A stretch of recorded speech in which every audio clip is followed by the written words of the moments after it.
Chers amis, nous nous retrouvons aujourd'hui pour cette 5e étape dans notre marche à travers l'évangile de Saint Marc. Aujourd'hui, qui va de la moitié du chapitre 8 jusqu'à la fin du chapitre 10. Le chapitre 8 voit arriver un événement marquant qui va changer la vie de la communauté réunie autour de Jésus. C'est la profession de foi de Pierre, qui reconnaît en Jésus le Christ. Tout de suite après cette profession de foi, le Christ, pour la première fois, va annoncer sa passion. Au long de ces chapitres, par 3 fois, Jésus reviendra sur ce propos, de dire que oui, il est le Christ, mais il va d'abord avoir à mourir pour manifester sa gloire.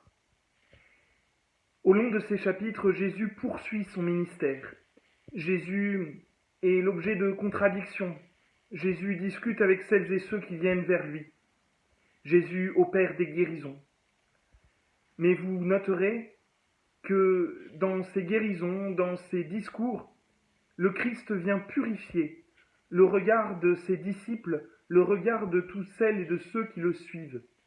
Vient purifier leur regard de ces attentes qui ne sont pas les attentes de Dieu.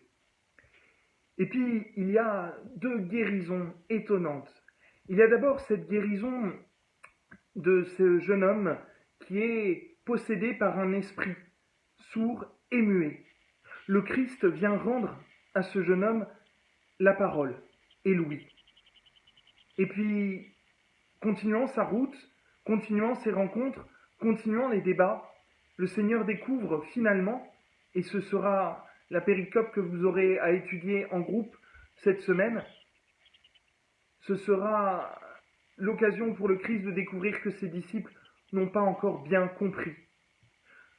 Cette 3e annonce de la passion, où Jésus va devoir dire à ses disciples que suivre le Christ, ce n'est pas d'abord être le premier pour avoir la meilleure place devant au premier rang, mais bien plutôt se faire serviteur de tous.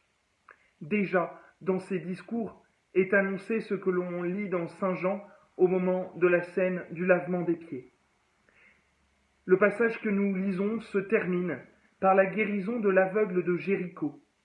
Le Seigneur a rendu l'ouïe et la parole à ce jeune homme possédé.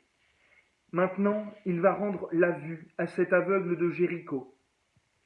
Vous noterez le dernier verset de notre passage, cet aveugle restauré, relevé, va se mettre à la suite du Christ et avec lui va monter à Jérusalem.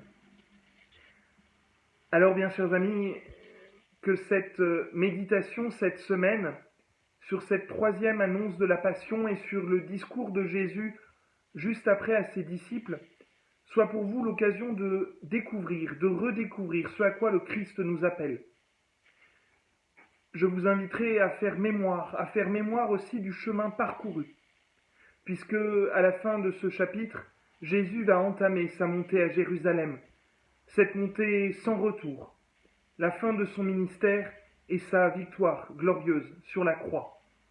Faites mémoire de tout ce chemin parcouru avec les disciples, dans vos équipes, pour avancer, vous aussi, vers Jérusalem, vers la croix certes, mais vers la résurrection. Bon temps de partage en équipe.